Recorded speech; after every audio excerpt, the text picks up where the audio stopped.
Praise the Lord, जय मसीह की।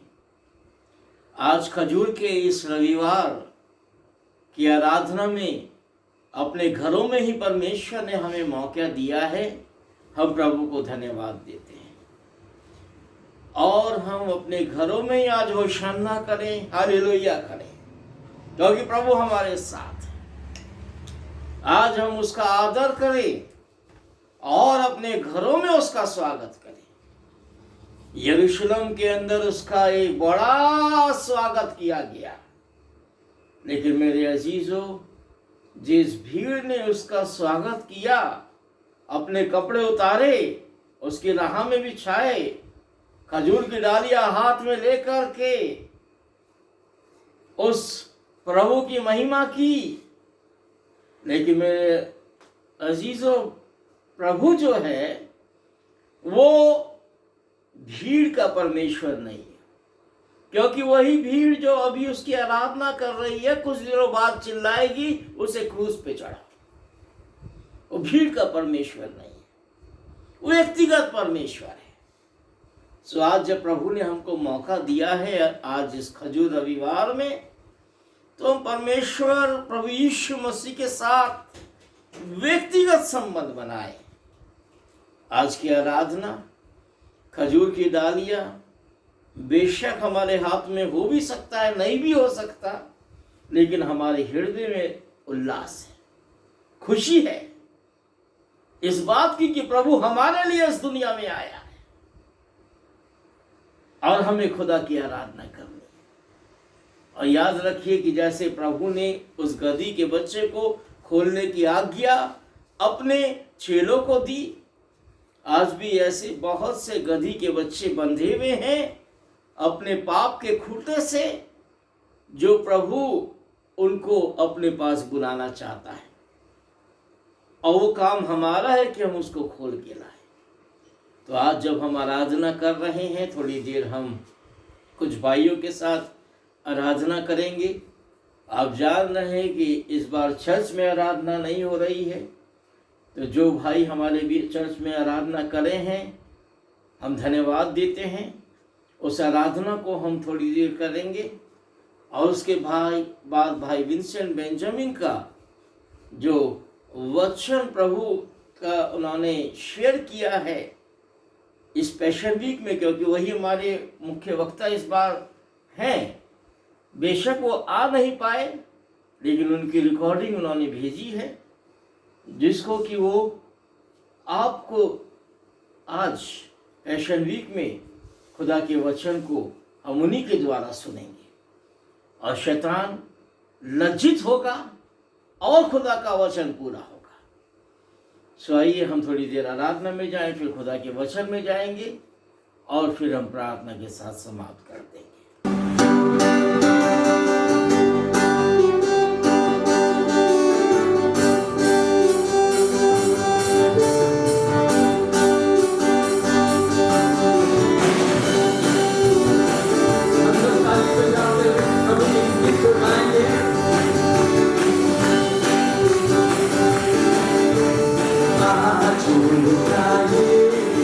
यहोवा ने बनाया है तो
विश्वास के साथ, जैसा कि वो अंकल ने गवाही दिया कि सचमुच प्रभु ने ही उन्हें बचाया, उनकी बहू को बचाया। तो ये समय हम इस लाइन को विश्वास के साथ गाएं।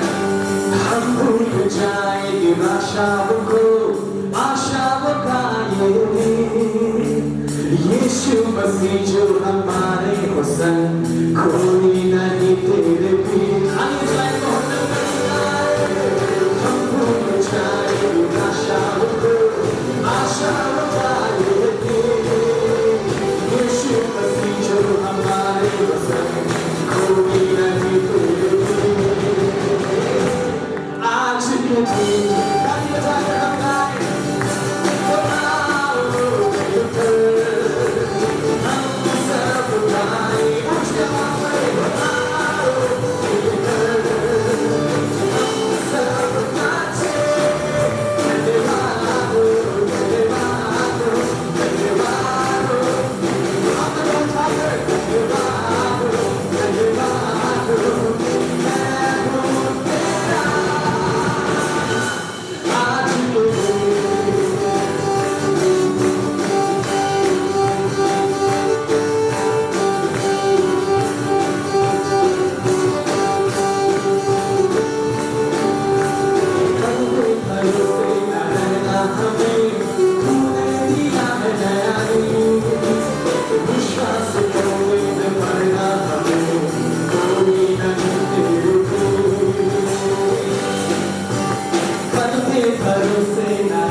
गाते हैं। इसने कहा है मसीह लोग झूठ नहीं गाते हैं और हम इस यहाँ पर जीवित परमेश्वर की आराधना करने बैठे हो। हम क्यों ना उसकी गीतों को गाते हुए उसके ताली ऊंची जगह पे बजाएं। हम अपने सिर ऊपर, क्योंकि यीशु का नाम सबसे ऊंचा है। हम इस बात की घोषणा कर रहे हैं यहाँ पर। क्यों ना हम ताली को ऊपर बजाते हुए परमेश्वर की महिमा करें। हालेलुया। और इस समय बच्चे के सामने आ जाए, आप सामने आकर गाना चाहते हैं, क्योंकि यीशु मसीह का वचन है कि हम बच्चों को मेरे पास आने दो, क्योंकि स्वर्ग का राज इन्हीं का। हालेलुया। क्यों ना हम सब मिलकर एक बार फिर से इस गीत को गाएं। यीशु तेरा नाम सबसे ऊंचा है। बीमारी से, गरीबी से, श्राप से है छुड़ाना, वो नाम है छुड़ाना, रोशनी है दूना। बीमारी से, गरीबी से, श्राप से है छुड़ाना, वो नाम है छुड़ाना, रोशनी है दूना। जिस नाम में है जिंदगी,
पवित्र हाथों में सौंपते हैं और ये समय आपके हाथों में देते हैं। यीशु के नाम से मांगते हैं, आमीन, आमीन, आमीन। प्रभु यीशु मसीह के मधुर नाम में सभी भाइयों बहनों को जय मसीह की। मैं डॉक्टर विंसेंट बेंजामिन दिल्ली से आप सबों को आज पाम संडे के दिन का संदेश लेकर के आया हूँ। मेरे प्रियो, आप सब जानते हैं कि इस समय पूरे देश में कैसी स्थिति चल रही है कि जब हम कहीं जा नहीं सकते। आप जानते हैं कि आपके चर्च में मेरा प्रोग्राम था पाम संडे से लेकर के ईस्टर तक आकर के वचन की सेवकाई करने का, लेकिन ये संभव नहीं हो पाया क्योंकि हवाई यात्रा, रेल यात्रा, बस यात्रा सभी बंद कर दी गई हैं। तो पास्टर साहब का फ़ोन से हमारे साथ विचार विमर्श हुआ और उन्होंने कहा कि अगर मैं वचन को रिकॉर्ड कर करके आप तक पहुंचाऊं तो निश्चित रूप से एक ही आशीष का कारण हम सबों के लिए हो पाएगा। इससे पहले कि हम वचन पे ध्यान दें, वचन में देखेंगे यूहन्ना रचित सुसमाचार उसका 12 अध्याय और 12 से 19 पद। वहाँ पर इस प्रकार से लिखा है कि दूसरे दिन बहुत से लोगों ने जो पर्व में आए थे ये सुना कि यीशु यरूशलेम में आ रहा है, इसलिए उन्होंने खजूर की डालियाँ लीं और उससे भेंट करने को निकले और पुकारने लगे, होशन्ना, धन्य इस्राएल का राजा जो प्रभु के नाम से आता है। जब यीशु को गधे का एक बच्चा मिला तो वो उस पर बैठ गया, जैसा लिखा है, हे सियोन की बेटी मत डर, देख तेरा राजा गधे के बच्चे पर चढ़ा हुआ चला आता है। उसके चेले ये बातें पहले ना समझे थे, परंतु जब यीशु की महिमा प्रकट हुई तो उनको स्मरण आया कि वे ये बातें उसके विषय में लिखी हुई थीं और लोगों ने उससे इसी प्रकार का व्यवहार किया था। तब भीड़ के उन लोगों ने गवाही दी जो उस समय उसके साथ थे जब उसने लाजर को कब्र में से बुलाकर मरे हुओं में से जिलाया था। इसी कारण लोग उससे भेंट करने को आए थे, क्योंकि उन्होंने सुना था कि उसने ये आश्चर्य कर्म दिखाया है। तब फरीसियों ने आपस में कहा, सोचो तो सही है कि तुमसे कुछ नहीं बन पड़ता। देखो, संसार उसके पीछे हो चला है। परमेश्वर की आशीष उसके वचन के पढ़े और सुने जाने पे बहुतायत से हो। आइए हम प्रार्थना मांगेंगे। प्रभु जी, धन्यवाद देते हैं आज के इस सुंदर दिन के लिए, जब आपने हम विश्वासियों को ये समय दिखाया कि हम राख बुधवार, ऐश वेंसडे के दिन से जो हमारा लेंट सीजन शुरू हुआ था, आज पाम संडे के पड़ाव पर पहुंच गया है, जहां से सिर्फ एक सप्ताह का और समय प्रभु यीशु मसीह के जीवन काल का बच जाता है और उसके बाद उसी दिन हम ईस्टर संडे के दिन प्रभु यीशु मसीह के पुनरुत्थान के दिन को सेलिब्रेट करते हैं।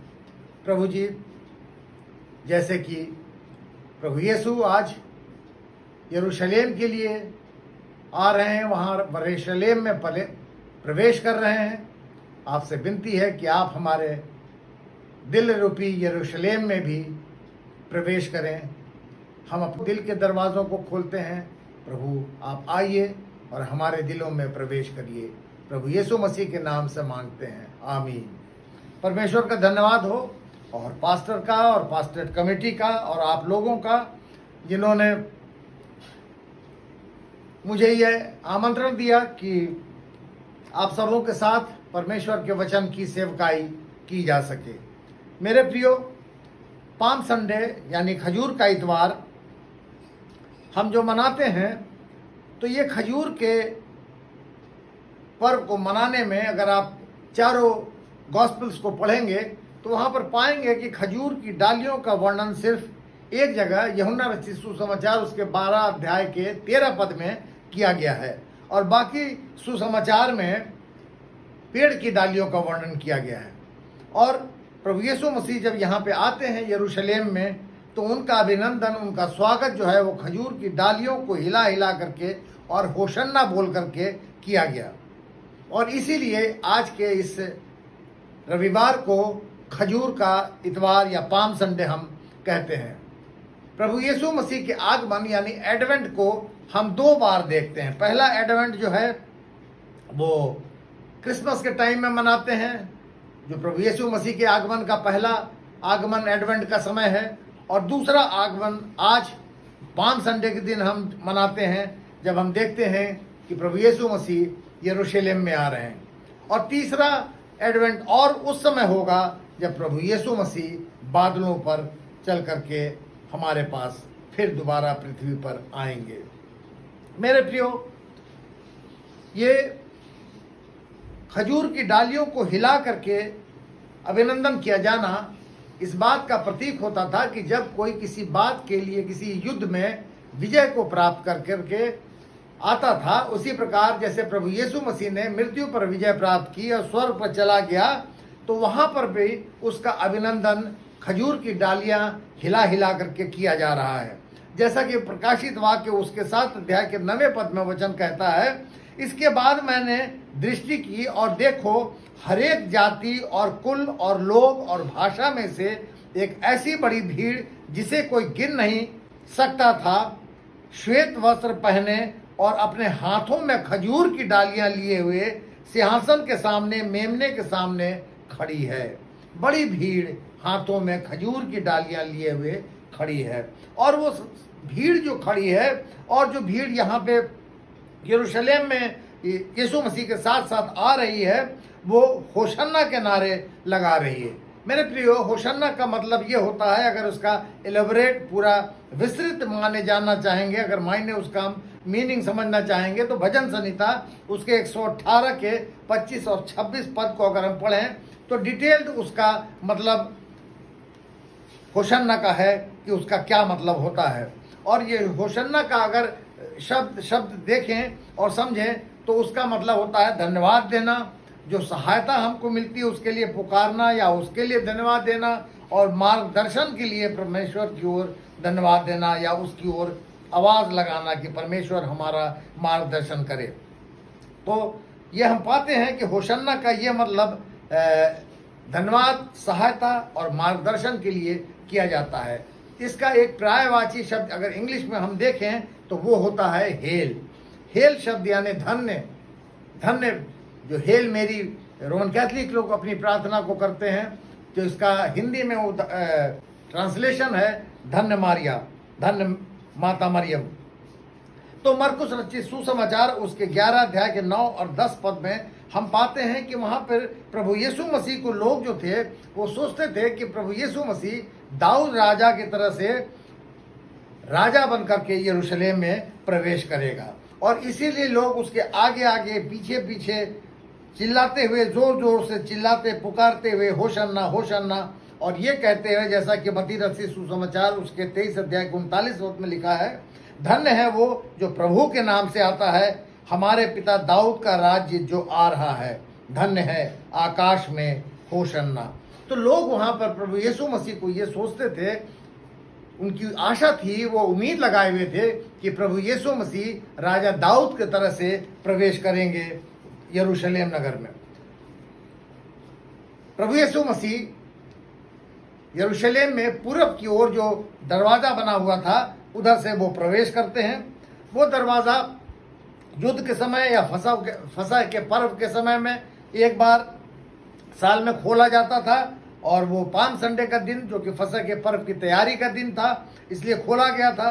वो गोल्ड प्लेटेड उसके गेट्स थे और उधर से ही लोग यरूशलेम में प्रवेश करते हैं, और ये प्रभु यीशु मसीह भी वहाँ से उसी गेट से अंदर यरूशलेम में आते हैं। और वहाँ आने के बाद फिर वो उस मंदिर में जाते हैं जहाँ लोगों ने वहाँ उसको व्यापार का घर बना रखा था, और वहाँ से उन लोगों को मार करके व्यापारियों को भगाते हैं वहाँ से, और कहते हैं कि तुमने मेरे पिता के घर को डाकुओं की खो बना दिया है। तो हम पाते हैं कि किस प्रकार से पूर्व की ओर के बने हुए दरवाजे से प्रभु यीशु मसीह यरूशलेम में प्रवेश करते हैं। आगे हम पाते हैं मरकुस रचित सुसमाचार उसका अगर दूसरा 11 अध्याय के दूसरे पद को पढ़ेंगे तो वहां पर हम पाएंगे कि वहां लिखा है कि अपने सामने के गांव में जाओ और उसमें पहुंचते ही एक गदही का बच्चा जिस पर कभी कोई नहीं चढ़ा बंधा हुआ तुम्हें मिलेगा और उसे खोल कर ले आओ। और आगे यीशु मसीह कहते हैं कि यीशु ने अपने चेलों से आगे ये भी कहा कि अगर कोई तुमसे पूछे कि क्या करते हो तो कहना प्रभु को इसका प्रयोजन है और उसको वो यहाँ भेज देगा। मेरे प्रियो, प्रभु यीशु मसीह लाजर के यहाँ से जब गलील की ओर से आ रहे हैं और वो पैदल आ रहे थे, ऐसी बात नहीं थी कि जब इतनी दूर से वो पैदल चल रहे थे तो वहाँ उनको गधे की सवारी की आवश्यकता थी, लेकिन क्योंकि एक राजा जैसे किसी सवारी पे ही आता था तो इसलिए उनका भी एक सवारी पे आना ज़रूरी था। और जब वो बैतफगे बैतनिया के नज़दीक पहुंचते हैं तो अपने चेलों से कहते हैं कि पास के गांव में जाओ और वहां पे एक गधी का बच्चा तुम्हें बंधा हुआ मिलेगा और उसको खोल करके ले करके आओ। और जैसे ही कोई पूछे, जब खोलोगे तो कोई पूछ सकता है तुमसे, जैसे अगर हम अपनी कोई मोटरसाइकिल या कार कभी बाहर खड़ी कर दें और कोई बिना पूछे उसको स्टार्ट करने लगे तो निश्चित रूप से कोई भी सवाल कर सकता है कि इसको क्यों ले जा रहे हो, क्यों छू रहे हो, कौन हो, वगैरह वगैरह। और इसी प्रकार से उन्होंने पहले ही बता दिया था कि लोग पूछेंगे कि तुम इसको क्यों खोलते हो, और जब कोई पूछेगा तरीके से तो उसका जवाब सिर्फ यही देना कि प्रभु को इसका प्रयोजन है, प्रभु को इसका प्रयोजन है। मेरे प्रियो, ये एक पासवर्ड था कि इस प्रकार से सिर्फ इतना कह देने से कि प्रभु को इसका प्रयोजन है, अगला व्यक्ति जो है वो कोई सवाल जवाब नहीं करेगा और उन चेलों को उस गधी के बच्चे को ले जाने देगा। ये इसी तरीके का पासवर्ड है जैसे हम अपने कंप्यूटर में कभी कभी पासवर्ड डालते हैं या मोबाइल में डालते हैं, लॉक कर देते हैं, लेकिन जब उसको खोलना होता है तो पहले हम उसको पासवर्ड डाल करके उसको खोलते हैं। या एक दूसरे एग्जाम्पल से आप और आसानी से समझ सकते हैं कि जैसे अली बाबा 40 चोर की कहानी हम सबों ने बचपन में पढ़ी होगी, कई बार पढ़ी होगी, बच्चों को सुनाया होगा। और वहाँ पे किस प्रकार से वो डाकू जो थे वो गुफा के दरवाजे को खोलने के लिए, जिसके सामने एक चट्टान का दरवाज़ा बंद रहता था और जब कहा जाता था खुल जा सिम सिम तो वो दरवाज़ा खुल जाता था। वो एक पासवर्ड था, खुल जा सिम सिम। उसी तरीके से ये एक पासवर्ड है कि प्रभु को इसका प्रयोजन है। अब एक हम सबों के दिमाग में प्रश्न आता है कि प्रभु यीशु मसीह ने गधे की सवारी को ही क्यों चुना। तो मेरे प्रियो, ऐसा था कि उस ज़माने में उन स्थानों पे गधी के बच्चे पर जिस पे कभी कोई नहीं बैठा हो, बैठना एक बड़ी ही प्रतिष्ठा की बात समझी जाती थी। और ऐसा गधा जिसने कभी कोई काम ना किया हो, तो इस प्रकार के गधे का प्रयोग जो है धार्मिक कार्यों के लिए किया जाता था।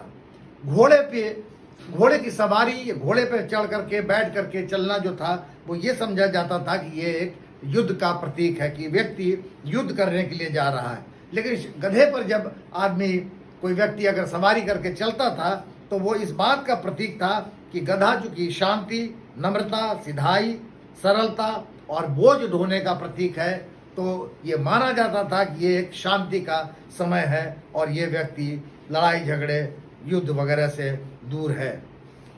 और जब हम ये भी पाते हैं कि जब प्रभु यीशु मसीह उस गधी के बच्चे को लेकर के आते हैं, उस पर वो चलते हैं, तो लोग उस गधी के बच्चे के ऊपर अपने कपड़े डालते हैं, सड़कों पे अपने कपड़े डालते हैं, बिछाते हैं, और उसको ये एक विजेता को जिस प्रकार से ऑनर दिया जाता है, रेड कारपेट वेलकम दिया जाता है, उस प्रकार से वो कपड़े को सड़क पे बिछा करके उसके ऊपर से चलाते हुए उस गधी के बच्चे को या प्रभु यीशु मसीह की सवारी को लेकर के आ रहे हैं। ये एक बहुत बड़ा ऑनर देने का तरीका था। ठीक इसी तरीके से जैसे आज के ज़माने में भी हम रेड कारपेट वेलकम देते हैं। अभी हमने देखा होगा भाई, हमारे देश में पिछले दिनों अमेरिका के राष्ट्रपति ट्रंप आए थे और किस प्रकार से उनका भव्य स्वागत किया गया। और जैसे ही वो अपने प्लेन से उतरे और प्लेन से उतर करके जैसे नीचे उतरे सीढ़ी से, तो वहाँ पे एक लाल कारपेट बिछाई गई थी जिस पे से वो चल करके आगे की ओर आए। तो ये एक तरीका होता है किसी का शानदार स्वागत करने का, और इसी प्रकार से प्रभु यीशु मसीह का भी स्वागत किया जा रहा है। प्रभु में यीशु मसीह के लिए ये जो आज से शुरू होने वाला सप्ताह है, उनके जीवन का ये आखिरी सप्ताह है। और इसके बाद प्रभु यीशु मसीह अपने गुड फ्राइडे से होते हुए जो एक रास्ता है ईस्टर तक जाने का, उसकी ओर बढ़ रहे हैं।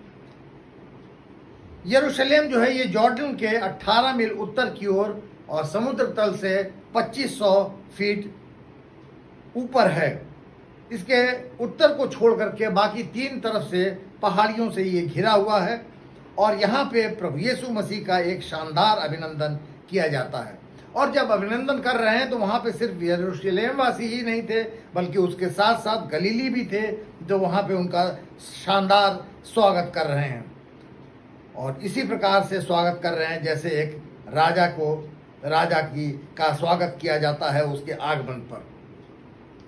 एक छोटा बच्चा था, वो हर संडे रविवार को चर्च जाया करता था। और एक बार ऐसा हुआ कि पाम संडे वाले दिन वो सोता रह गया घर में और उसकी नींद नहीं खुली और उसके माता पिता चर्च चले गए। और जब वो लौट करके आए तो उनके हाथ में खजूर की डालियों से बना हुआ एक क्रॉस था। तो उस बच्चे ने उससे पूछा कि ये खजूर का क्रॉस कहाँ से उनको मिला। तो उनके माता पिता ने उसको बताया कि आज पाम संडे था, आज प्रभु यीशु मसीह आए और हम लोगों ने खजूर की डालियाँ हिला हिला करके उनका स्वागत किया, होशन्ना के नारे लगाए, उनको बुलाया। और वो बच्चा जो था बड़ी जोर से चिल्लाया कि मुझसे बहुत बड़ी गलती हो गई कि आज ही जब प्रभु यीशु मसीह का आगमन होने वाला था और मैं सोता रह गया। मेरे प्रियो, आज की ये घटना, ये कहानी ये बताती है कि हमको प्रभु यीशु मसीह के आने का समय, ये आखिरी समय चल रहा है, कभी भी उनका आगमन हो सकता है। तो हमको हमेशा तैयार रहना है कि जब कभी भी प्रभु यीशु मसीह जब आए तो हम सोते हुए आने पाए जाएं। प्रभु यीशु मसीह का यरूशलेम में आना ये कोई एकाएक होने वाली घटना नहीं थी कि एकदम से वो चले ये गलील से होते हुए और होते अपना यरूशलेम की ओर आ गए, बल्कि ये सारी योजना, ये सारा सब कुछ जो था वो बहुत पूर्व से ही परमेश्वर ने निर्धारित कर दिया था, जिसका वर्णन जकरिया नबी की पुस्तक उसके 9वें अध्याय के 9 पद में हम पाते हैं, जहाँ पे लिखा है, हे सियोन बहुत ही मगन हो, हे यरूशलेम जय जयकार कर, क्योंकि तेरा राजा तेरे पास आएगा, वो धर्मी और उद्धार पाया हुआ है, वो दीन है और गधे पर वरन गधी के बच्चे पर चढ़ा हुआ आएगा। यीशु मसीह एक निर्भीक, निडर, आज्ञाकारी लीडर के रूप में हम उनको पाते हैं। उनको वहाँ यरूशलेम में आने पर फरीसियों के विरोध का सामना और जोखिम का सामना करना पड़ता है, मगर वो बिना डरे हुए और चले आ रहे हैं। वहाँ पर भीड़ वन के जय जयकार के नारे लगा रही है और उन्होंने सारी स्थिति का बखूबी सामना किया और इस बात के लिए उन्होंने परमेश्वर का धन्यवाद किया और कहा कि परमेश्वर पिता तेरी इच्छा पूरी हो। उन्होंने गधे की सवारी को चुना क्योंकि ये ज़रूरी था कि वो राजा होकर के एक साधन पे, एक सवारी पर बैठ करके आए और इसीलिए वो गधे पे बैठ करके वहाँ पे यरूशलेम में आए। गधे का बहुत साधारण सा मतलब हम लोग ये समझते हैं मूर्ख, बेवकूफ़। मेरे प्रियो, मैं भी प्रभु यीशु मसीह के लिए एक मूर्ख हूँ, गधा हूँ, जो एक परमेश्वर के वचन को लेकर के आपके पास आया हूँ। सीधी तौर पे, जिस्मानी तौर पे आपके पास नहीं आ पाया, लेकिन आज के इस वैज्ञानिक दौर में नेट के माध्यम से, रिकॉर्डेड वीडियो के माध्यम से आपके सामने प्रस्तुत हूँ। और मैं जहाँ भी मौका मिलता है परमेश्वर के वचन को लेकर के जाता रहता हूँ, लोगों तक परमेश्वर के वचन को पहुँचाता रहता हूँ। तो एक गधा बन करके, एक मूर्ख बन करके परमेश्वर के वचन की सेवकाई करना प्रभु यीशु मसीह और पिता परमेश्वर को अच्छा लगता है। क्योंकि पहला कुरिन्थियंस उसके पहले अध्याय के 27 से 31 पद में वचन कहता है, परंतु परमेश्वर ने जगत के मूर्खों को चुन लिया कि ज्ञान वालों को लज्जित करे, निर्बलों को चुन लिया कि बलवानों को लज्जित करे। मेरे प्रियो, don't make your self able, make your self available. अपने आप को सिर्फ योग्य मत बनाइए, किंतु अपने आप को परमेश्वर के लिए उपलब्ध बनाइए, ताकि जब परमेश्वर को आपकी आवश्यकता हो तो आप हमेशा उस समय उसके सामने आप जा सकें, उसके काम को करने के लिए तैयार रह सकें। बहुत से लोग इस बात को समझते हैं, सोचते हैं कि एक शर्म की बात है गधा कहलाना, मूर्ख कहलाना प्रभु के नाम पे, प्रभु यीशु के नाम पे। लेकिन मेरे प्रियो, चीन में एक महिला मिशनरी हुई और वो एक शहर से दूसरे शहर को परमेश्वर के वचन को लेकर के जाती थी, लोगों को बताती थी, ट्रेंड करती थी और लोगों को तैयार करती थी कि वो लोग आगे जाकर के दूसरे लोगों तक परमेश्वर के वचन को पहुंचाएं, फैलाएं और इस काम को प्रचार प्रसार करें।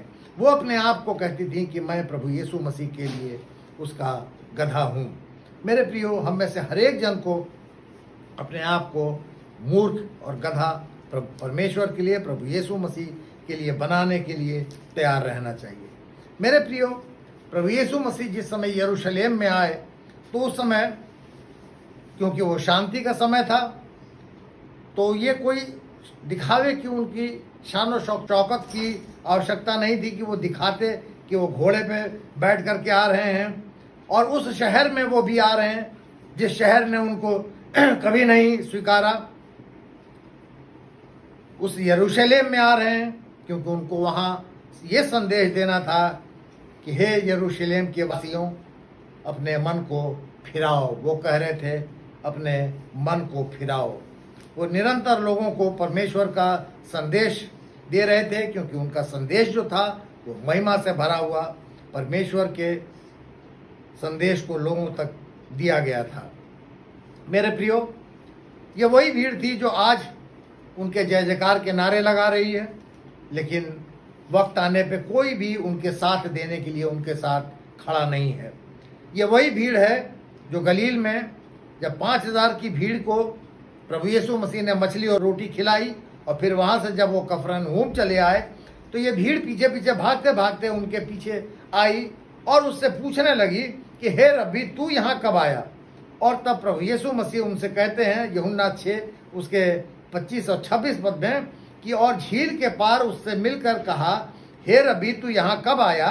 यीशु ने उन्हें उत्तर दिया कि मैं तुमसे सच सच कहता हूँ कि तुम मुझे इसलिए नहीं ढूंढते कि तुमने अचंभित काम देखे, परंतु इसलिए कि तुम रोटियां खाकर तृप्त हुए हो।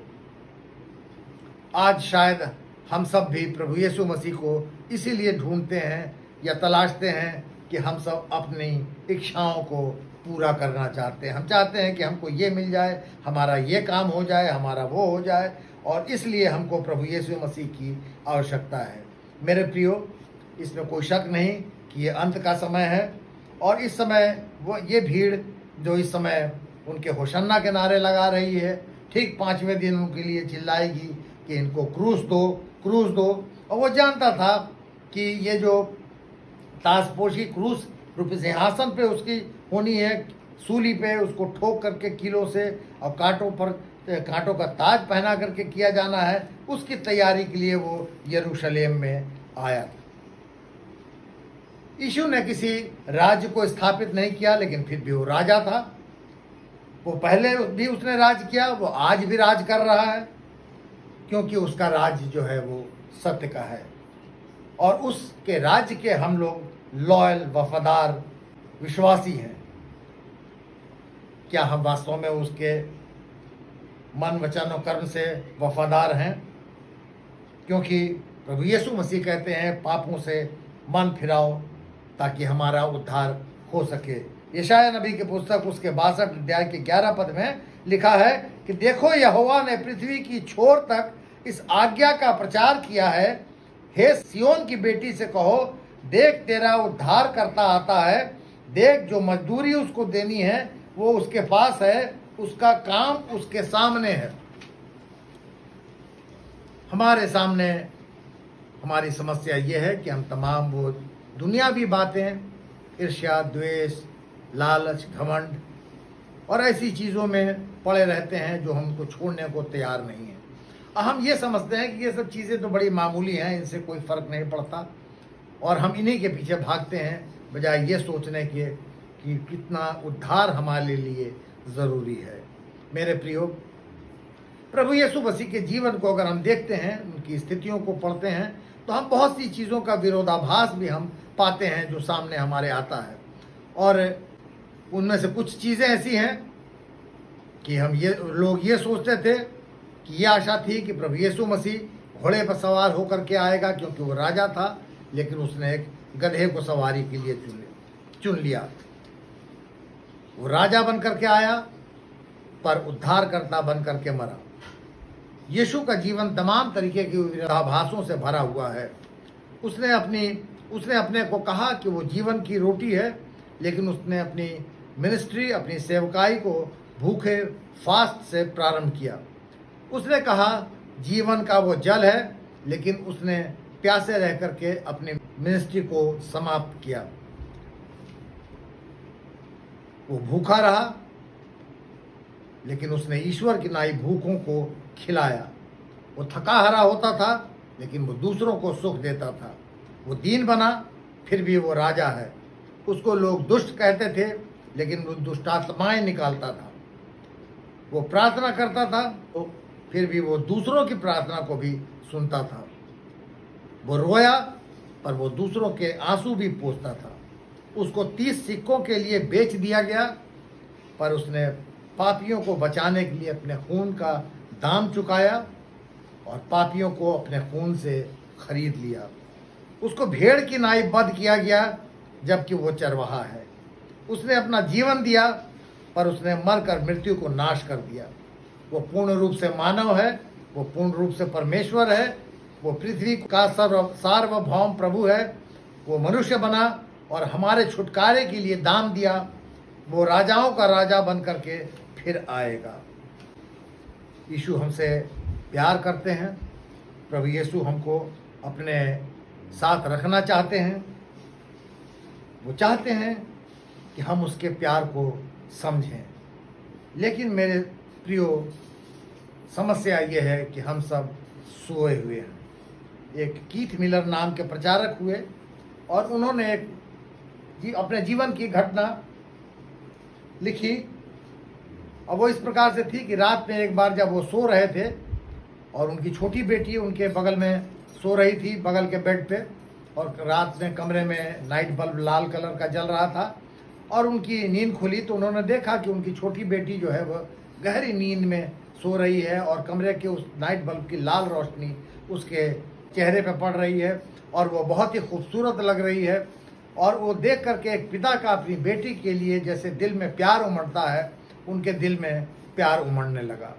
और उन्होंने सोचा कि जब वो सुबह होगी तो फिर वो अपनी बेटी को उस बारे में बताएंगे कि उसके पिता के दिल में अपनी बेटी के लिए किस प्रकार की भावनाएं उत्पन्न हुई थी।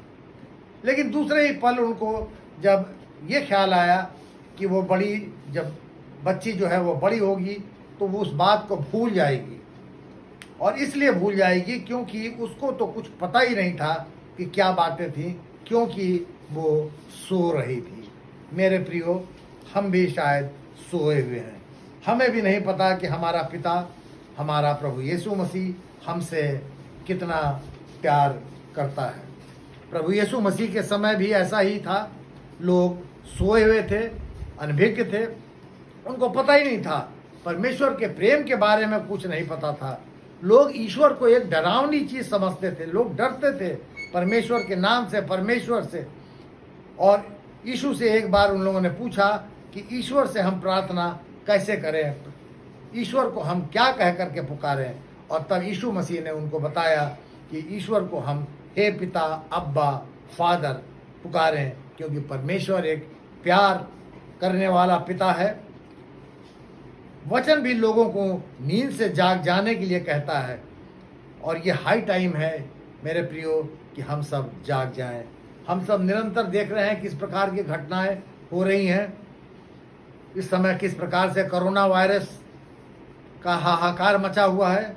हर एक व्यक्ति डरा हुआ है और हम समझ रहे हैं कि ये सब अंत के दिनों की निशानियां हैं, लेकिन फिर भी हम अपनी नींद में खोए हुए हैं, मशगूल हैं।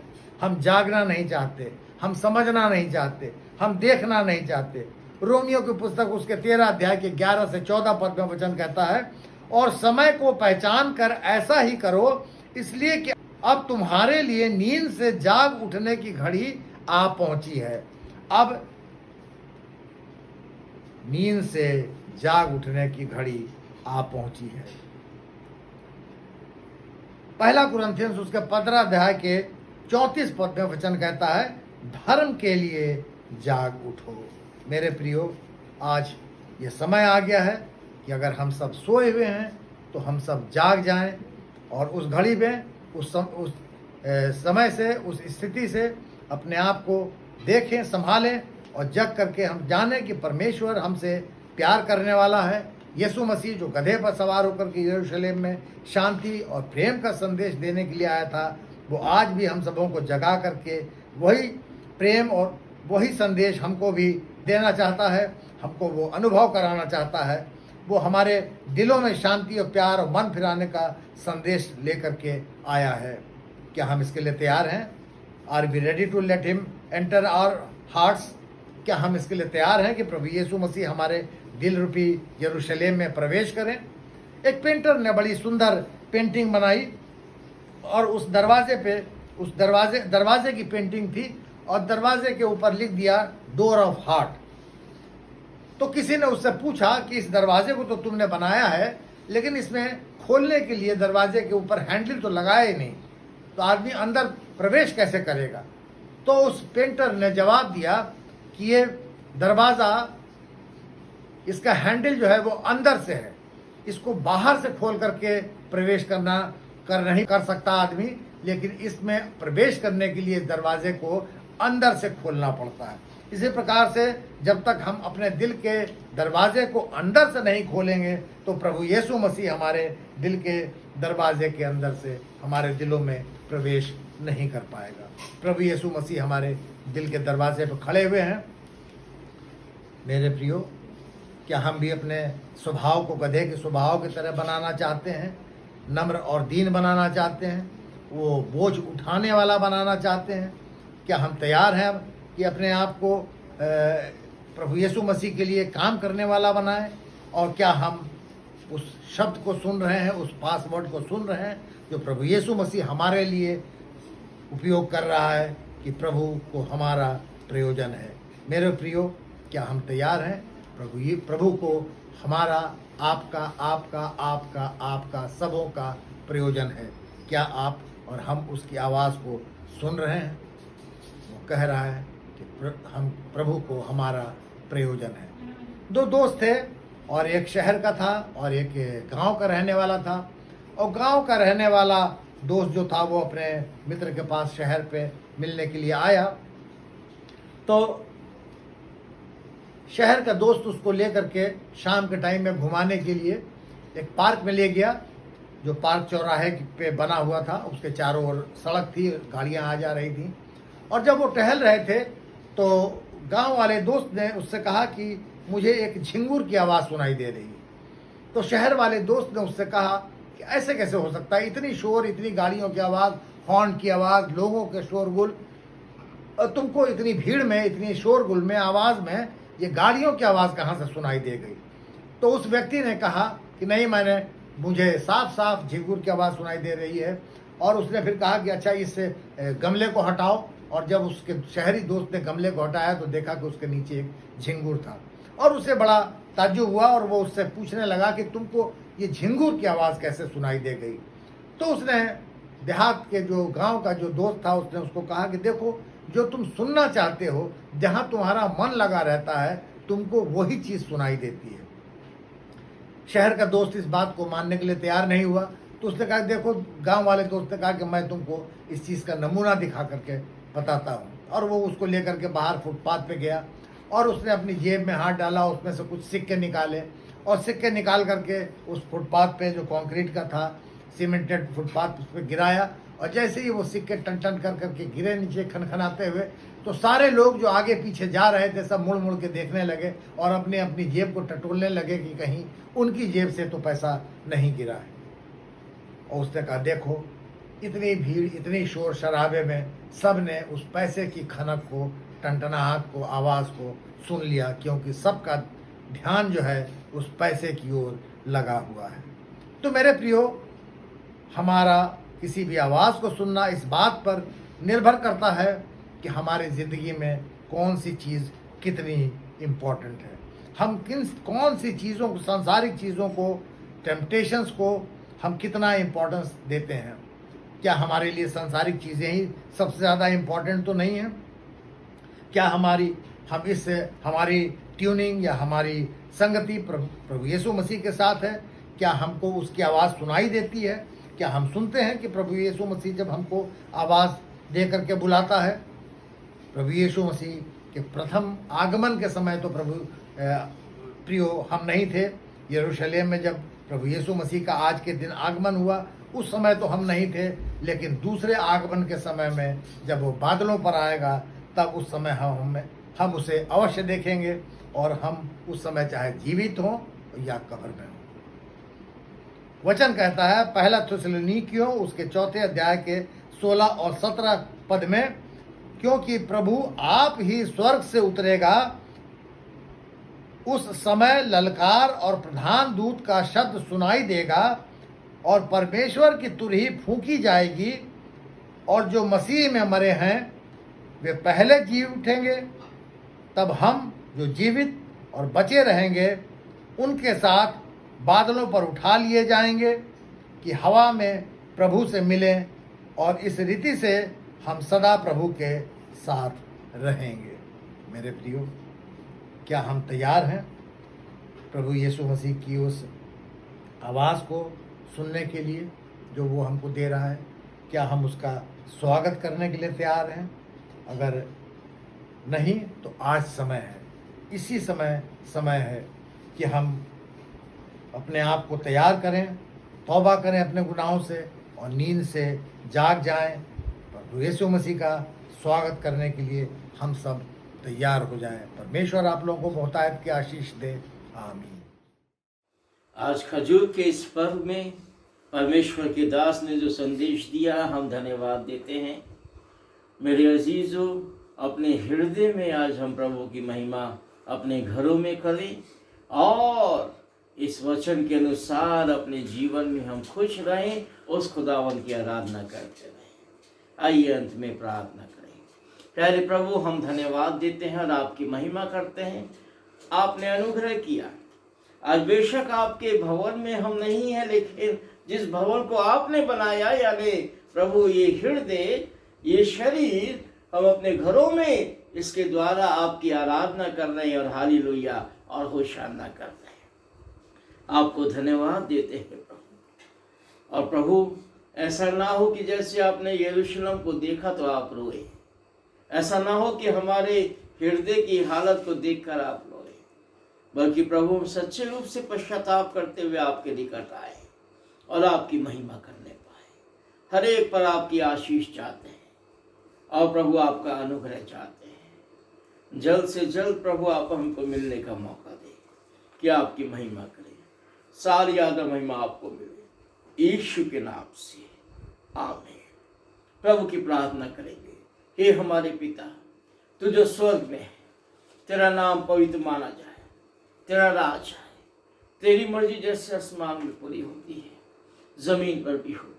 हमारे रोज की रोटी आज में दे, जिससे अपने कसूर वालों को माफ करते हैं, तू भी हमारे कसूर हमें माफ कर। मैं आजमाइश में न पड़ने दे, बल्कि बुराई से बचा, क्योंकि बादशाह, कुदरत और जलाल हमेशा तेरा ही है। आमीन। हमारे परमेश्वर पिता का प्रेम, प्रभु यीशु मसीह का अनुग्रह, पवित्र आत्मा की संगति और सहभागिता आज खजूर के इस रविवार में और पूरे पैशन वीक में अब से लेके हमेशा तक हमारी पूरी कलीसिया के साथ हमेशा हमेशा होती रहेगी। आमीन।